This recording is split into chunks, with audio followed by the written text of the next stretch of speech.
இயேசுவில் பிரியமான சகோதர சகோதரிகளை, ஜெபத்தின் வழியாக, இறைவேண்டலின் வழியாக இறைவனிடமிருந்து நாம் எதையும் பெற முடியும் என்பதற்கு உதாரணமாக அமைகின்றது இன்றைய முதல் வாசகம். திருமணமாகி பல வருடங்களாகியும் குழந்தை வரம் இல்லாமல் அவதை பெற்று கொண்டிருந்து அவமானத்திற்கும் இகழ்ச்சிக்கும் உள்ளாகியிருந்து அன்னா கடவுளிடத்தில் ஜெபிக்கின்றார். முழு மனதோடு ஜெபிக்கின்றார். யார் அருகில் இருக்கின்றார்கள், யார் என்னை பார்க்கின்றார்கள், என்ன சொல்லுவார்கள் என்று எதையும் அவர் கண்டுகொள்ளாமல், நான் என் தந்தையாகிய கடவுளிடத்திலே நான் பேசுகின்றேன்.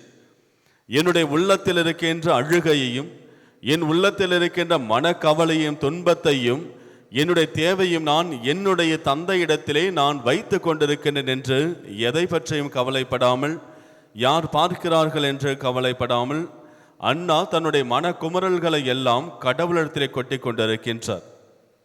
எந்த அளவிற்கு என்றால், 7 இறைவாக்கினர் அவரை பார்த்து, நீ என்ன குடிகாரியா, நீ என்ன குடித்திருக்கிறாய் என்று சொல்லுகின்ற அளவிற்கு அவர் அண்ணா தன்னிலை மறந்து ஜெபித்துக் கொண்டிருக்கின்றார்.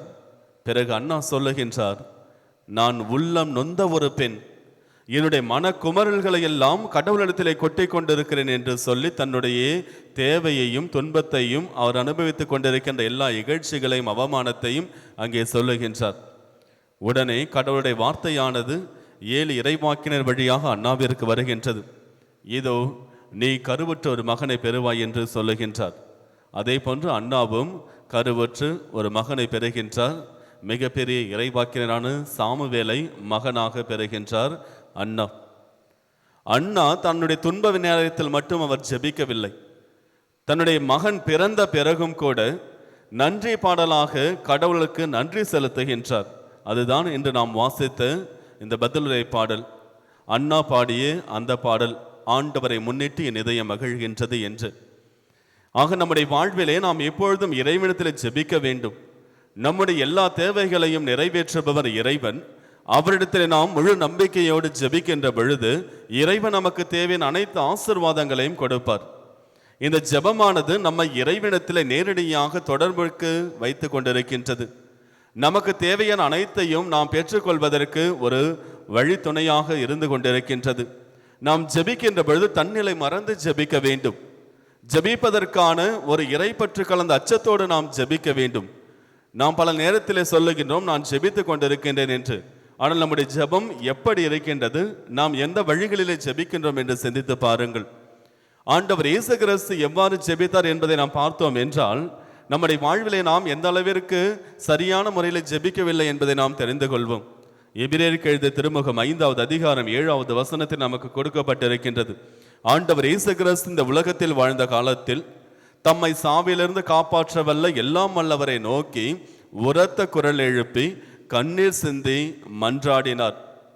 அவர் கொண்டிருந்த இறைப்பற்று கலந்த அச்சத்தை முன்னிட்டு கடவுள் அவருக்கு செவி சாய்த்தார் என்று.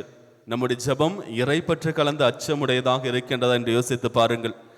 தவறே செய்யாத, பாவமே செய்யாத ஆண்டவர் இயேசு கிறிஸ்து ஒவ்வொரு முறையும் இறைவனிடத்தில் ஜெபிக்கின்ற பொழுது இறைப்பற்று கலந்த அச்சத்தை கொண்டிருந்தார். அந்த பயத்தோடு நாம் ஜெபிக்கின்றோம் என்று சிந்தித்து பாருங்கள். இறைப்பற்று கலந்த அச்சத்தோடு அவர் ஜெபித்த காரணத்தினால்தான் கடவுள் அவருக்கு செவி சாய்த்தார் என்று நமக்கு கொடுக்கப்பட்டிருக்கின்றது. நம்முடைய ஜெபத்தில் இந்த இறைப்பற்று இருக்கின்றதா என்று சிந்தித்து பாருங்கள். பல நேரத்திலே நாம் எப்படி ஜெபிக்கின்றோம், எதற்காக ஜெபிக்கின்றோம் என்று தெரியாமல் இருக்கின்றது.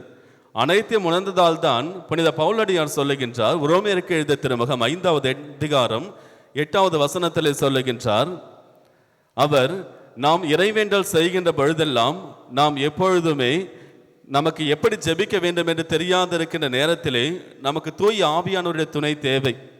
எனவே தூய ஆவியானவருடைய துணைக்காக நாம் மன்றாட வேண்டும் என்று சொல்லுகின்றார். இந்த தூய ஆவியானவர் நமக்கு அனைத்தையும் கற்றுக் கொடுப்பார் என்று குறிப்பிடுகின்றார். தூய ஆவியானவர் நம்மிடத்தில் வருகின்ற பொழுது அனைத்தையும் கற்றுத் தருவார் என்பதை எடுத்து சொல்லுகின்றார். அதே நேரத்திலே நம்முடைய வாழ்விலே நாம் எப்பொழுதும் ஜெபிக்க வேண்டும், எல்லா சூழ்நிலையிலும் ஜெபிக்க வேண்டும். புனித யாக்கோபு சொல்லுகின்றார் 5வது அதிகாரம் 13வது வசனத்திலே, உங்களிலே யாரேனும் துன்புற்று இருந்தால் அவர்கள் இறைவேண்டல் செய்யட்டும், யாரேனும் மகிழ்ச்சியாக இருந்தால் அவர்கள் திருப்பாடல்களை வாசிக்கட்டும், பாடட்டும் என்று சொல்லுகின்றார். நம்முடைய வாழ்வில் எல்லா சூழ்நிலையும் நம்மால் ஜெபிக்க முடியும். இது புனித அன்னை தெரசா சொல்லுவார், நம்முடைய வாழ்விலே நாம் வாழ்வதற்கு, இந்த மனிதன் உயிர் வாழ்வதற்கு காற்று எந்த அளவிற்கு அவசியமோ அதே போன்று மனிதன் இறைவனுடைய அருளிலே வாழ்வதற்கு ஜெபம் அத்தியாவசியமாக அமைகின்றது. எந்த ஒரு வேலையும் ஜெபத்தை நிறுத்துவது கிடையாது. எந்த ஒரு ஜெபமும் வேலையை நிறுத்துவது கிடையாது. நாம் வேலை செய்கின்ற பொழுது நம்மால் ஜெபிக்க முடியும். நாம் ஜெபிக்கின்ற பொழுதும் நம்மால் வேலைகளை செய்ய முடியும். நாம் செய்ய வேண்டியதெல்லாம் நம்முடைய இதயம் இறைவனை நோக்கி சிந்தித்து கொண்டிருக்கின்றதா என்று குறிப்பிடுகின்றார். அவர் மிக அழகாக சொல்லுகின்றார், நீங்கள் எந்த வேலை செய்து கொண்டிருந்தாலும் சிறு சிறு ஜெபங்களை ஜெபித்து கொண்டே வேலை செய்யலாம். ஆண்டவரை என் மீது இரக்கமாயிரும், ஆண்டவரை என் குடும்பத்தை ஆசிர்வதியும், ஆண்டவரை எனக்கு துணையாக வாரும், ஆண்டவரை என் மீது இறங்கும், நான் உம்மீது நம்பிக்கை வைத்திருக்கிறேன் என்று நாம் சொல்லுகின்ற இந்த சிறு சிறு ஜெபங்கள் எப்பொழுதும் நம்மை இறைவனோடு ஒன்றிப்பிலே அன்புறவிலே வைத்திருக்கும் என்று குறிப்பிடுகின்றார்.